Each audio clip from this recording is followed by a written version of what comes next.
Hello दोस्तों, आप सबका स्वागत है अपने चैनल डोर में। और दोस्तों, मैं आज जो आपको बताने जा रहा हूं दोस्तों, इसमें जो बच्चे जीपैट क्वालिफाई किए हैं, means B Pharma with GPAT qualified, तो ये उनके लिए है।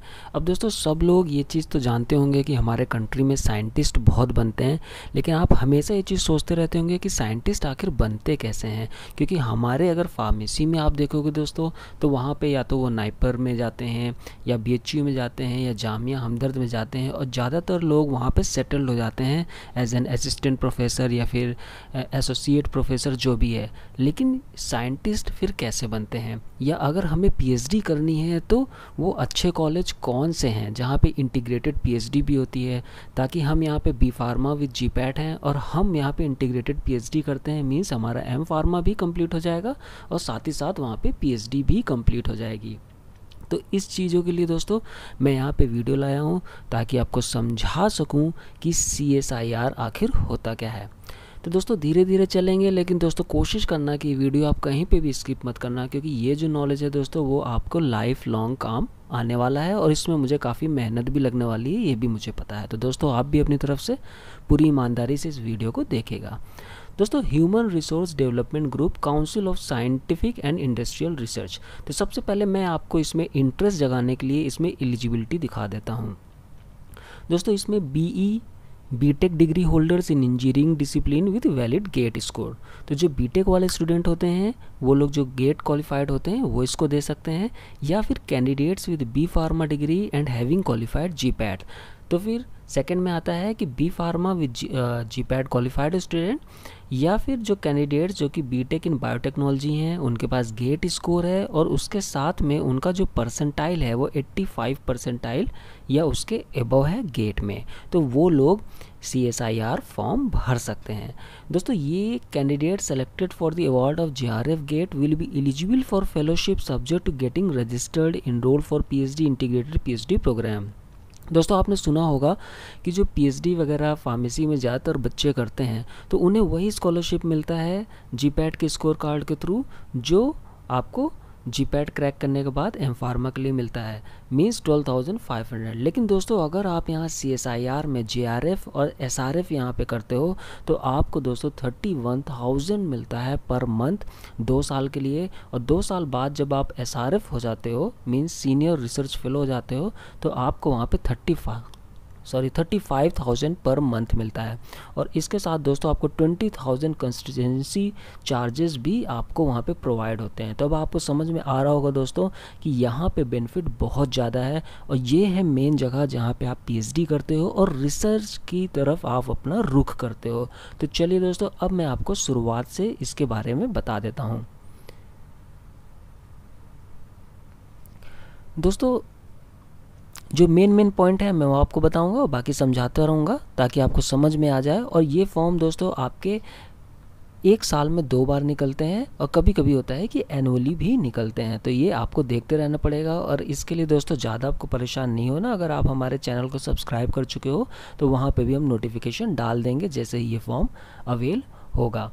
तो दोस्तों, इसमें जो मेनली लेबोरेटरीज़ होती हैं वो बहुत अच्छी लेबोरेटरीज़ होती हैं, अपने कंट्री की सबसे अच्छी लेबोरेटरीज़ इसके ही अंडर होती हैं। EMR division under HRD group of council of scientific and industrial research provides CSIR research fellowship and associationship to bring young men and women for training in methods of research under the expert guidance of faculty members, scientists working in university department, institution of national importance, national laboratories and institutes of CSIR in various fields of science and technology and medical science। तो दोस्तों, ये mainly government का यहाँ पे प्रयास है कि जो अच्छे स्टूडेंट्स हैं वो कहीं पे भी हों, इवन जो आपके यहाँ फैकल्टी मेंबर्स भी होंगे वो भी इन सब फॉर्म्स को भरते रहते हैं ताकि उनका सिलेक्शन हो जाए। क्योंकि सिलेक्शन के बाद दोस्तों जो आपको लेबोरेटरीज़ दी जाती हैं दोस्तों वो बहुत अच्छी होती हैं। चलिए मैं आपको एनेक्सर 1 में वो लेबोरेटरीज़ दिखा भी देता हूँ कि कौन कौन सी होती हैं। दोस्तों, वो होती हैं advance material and process research institute, जो कि भोपाल में है। फिर दोस्तों आपने सुना होगा सेंट्रल बिल्डिंग रिसर्च इंस्टीट्यूट, जो कि रुड़की उत्तराखंड में है। Centre for cellular and molecular biology Hyderabad Telangana में है। सेंट्रल ड्रग रिसर्च इंस्टीट्यूट, जो हर बच्चा सुना होगा, CDRI लखनऊ उत्तर प्रदेश, उसमें भी मैक्सिमम लोग इसी के थ्रू जाते हैं। फिर दोस्तों सेंट्रल इलेक्ट्रोकेमिकल रिसर्च इंस्टीट्यूट, ये है कराईकुद्दी तमिलनाडु में। Central electronics and engineering research institute, जिसे हम सीरी भी कहते हैं, ये दोस्तों पिलानी राजस्थान में है। Central food and technological research institute CFTRI Mysore Karnataka में। फिर दोस्तों central glass and ceramics research institute Kolkata waste Bengal में। Central institute of medicinal and aromatic plants in Lucknow Uttar Pradesh. Central institute of mining and fuel research Dhanbad Jharkhand में है। Central leather research institute Chennai Tamil Nadu में है। Central mechanical engineering research institute CMERI Durgapur West Bengal. Central road research institute Delhi में है। Central Scientific Instruments Organisation Chandigarh. Central Salt and Marine Chemical Research Institute, ये आपका भावनगर गुजरात में है। Institute of Genomics and Integrative Biology IGIB Delhi. Institute of Himalayan Bio Resources Technology Palampur Himachal Pradesh. Indian Institute of Chemical Biology Kolkata waste Bengal. Indian Institute of Chemical Technology Hyderabad Telangana. Indian Institute of Integrative Medicine Jammu and Kashmir. Indian Institute of Petroleum Dehradun Uttarakhand. Indian Institute of toxicological research Lucknow Uttar Pradesh. Institute of minerals and material technology Bhubaneswar Odisha. Institute of microbial technology Chandigarh. National aerospace laboratory Bangalore Karnataka. National botanical research institute Lucknow Uttar Pradesh. National chemical laboratory NCL Poona Maharashtra. National environmental engineering research institute NEERI situated at Nagpur, Maharashtra. North East Institute of Science and Technology, NEIST, Jorhat, Assam. National Geographical Research Institute, NGRI, Hyderabad, Andhra Pradesh. National Institute of Interdisciplinary Science and Technology, Thiruvananthapuram, Kerala. National Institute of Oceanography, Goa. National Institute of Science, Communication and Information Resource, NISCARE, situated at Delhi. National Institute of Science and Technology Development Studies NISTADS, situated at Delhi. National Metallurgical Laboratory Jamshedpur, Jharkhand. National Physical Laboratory Delhi. Structural Engineering Research Center Chennai, Tamil Nadu. CSIR 4th Paradigm Institute, formerly CSIR Center for Mathematical Modeling and Computer Stimulation, Bangalore, Karnataka. तो दोस्तों आपने देखा कि list कितनी बड़ी है, और ये है मेन ऑर्गेनाइजेशन जहाँ पे आपका रिसर्च होता है। और यहीं से आप देखते हो कि दोस्तों कि बहुत से साइंटिस्ट बहुत अच्छा यहाँ पे कार्य करते हैं, जिसकी वजह से उन्हें जो हमारे राष्ट्रपति हैं उनसे उन्हें कई बार सम्मानित भी किया जाता है। तो अगर आप भी ऐसा अपना लाइफ बनाना चाहते हो दोस्तों, और आपका पैशन है रिसर्च में जाने का, जहाँ पे आपको स्कॉलरशिप भी बहुत अच्छी मिलती है, तो इसका फॉर्म आपको भरना अनिवार्य है। अब दोस्तों इसके और मैं मेन फीचर्स आपको बता देता हूँ। एलिजिबिलिटी की दोस्तों हम लोग बात कर ही लिए हैं। इसमें दोस्तों एज लिमिट जो है वो जूनियर रिसर्च फेलोशिप, जब आप एंट्री करते हो PhD लेवल में तो उसको कहते हैं जूनियर रिसर्च फेलोशिप, ये 2 साल का होता है। तो इसमें दोस्तों आपका एज जो है वो 28 ईयर्स होना चाहिए। तो एज लिमिट 28 ईयर्स रखा गया है। इसमें SC ST और OBC को जो रिलैक्सेशन मिलता है ईयर्स में वो यहाँ पे दिया गया है। मीन्स 5 ईयर्स का रिलैक्सेशन SC ST को है, और जो OBC नॉन क्रीमी लेयर में आते हैं उनको 3 ईयर्स का रिलैक्सेशन दिया गया है। टोटल ड्यूरेशन ऑफ फेलोशिप दोस्तों जो आपको दी जाएगी वो 5 ईयर्स तक दी जाएगी, within which the candidate is expected to complete the PhD degree. तो आपको 5 साल में PhD डिग्री पूरी करनी होगी। इन 5 साल में आपको पूरी स्कॉलरशिप वहाँ पे गवर्नमेंट द्वारा दी जाएगी। अब दोस्तों इसका सिलेक्शन का प्रोसीजर क्या होता है। Selection of JRF GATE will be done by CSIR laboratory by following selection procedure guidelines of advertising and interview by committee duly constituted by the director. Recommendation duly approved by director are to be forwarded to head HRDG along with all necessary supporting documents. Marksheet a formal award letter will be issued by CSI HRD। तो कहने का मतलब दोस्तों इसका exam होता है, और exam के बाद इंटरव्यू होता है। उसमें जो लोग सेलेक्ट हो जाते हैं दोस्तों उनको यहाँ पे रखा जाता है।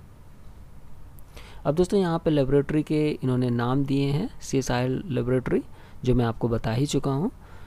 फिर दोस्तों मेन चीज़ जो आपको समझने के लिए है कि no candidate should be offered fellowship under JRF GATE scheme without prior approval of. तो इससे आपका कुछ लेना देना नहीं, आप एक बार सेलेक्ट हो जाओगे तो वहाँ पे कोई दिक्कत नहीं है। ये है कि आपको 5 साल तक के लिए पूरा PhD 5 साल में आपको कंप्लीट करनी है। तो वहाँ पे आपको गाइड वगैरह सब मिलते हैं, उसके लिए आपको बिल्कुल भी परेशान नहीं होना है। अब दोस्तों ये है स्टाइपेंड और टेन्योर जिसकी हम लोग बात कर रहे थे। तो JRF गेट में 31,000 पर मंथ आपको पहले 2 साल दिया जाता है। इसके साथ में आपको एनुअल कंटिजेंट ग्रांट भी दिया जाता है। 20,000 पर fellow will be provided to the university institution. तो आपके नाम से ये दोस्तों जो कंटिजेंट ग्रांट होता है, एक्चुअली जैसे आपको जिस चीज़ में भी खर्चा चाहिए, जैसे मानो आप कोई वहाँ पर नोटबुक यूज़ कर रहे हो, पेन पेंसिल यूज़ कर रहे हो, तो इन सब चीज़ों के भी खर्चा आपको बिल्कुल नहीं करना है। इसके लिए गवर्नमेंट आपको 20,000 रुपीज़ अलग से देती है और आपको 31,000 पर मंथ तो मिलता ही मिलता है। अब दोस्तों यही जब आप 2 साल के लिए कर लेते हो, इसके बाद आप हो जाते हो सीनियर रिसर्च फेलो, ठीक है। तो on completion of 2 years at JRF GATE the fellowship will be upgraded to SRF GATE, और आपको फिर वहाँ पे जो स्टाइपेंड है वो 35,000 पर मंथ मिलने लगती है तीसरे साल से। ये 3 साल तक मिलती है दोस्तों, और जो आपका एनुअल कंटिजेंट है दोस्तों वो भी आपको मिलता है।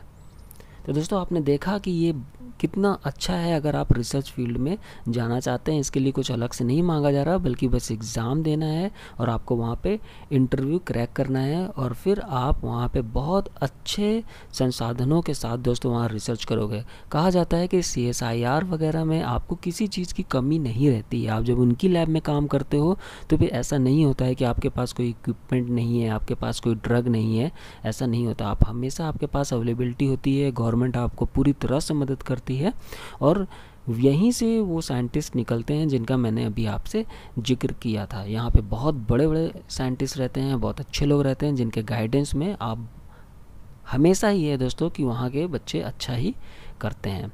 तो दोस्तों ये मैंने आपको मोटा मोटा बता दिया। अब इसका जैसे ही फॉर्म वगैरह आएगा तो वो चीज़ भी आपको इंटीमेट हो जाएगी। लेकिन दोस्तों ऐसे ही नॉलेज के लिए आपको करना क्या है कि अगर आपने सब्सक्राइब नहीं किया दोस्तों अभी तक, तो इसको सब्सक्राइब कर लीजिए चैनल को।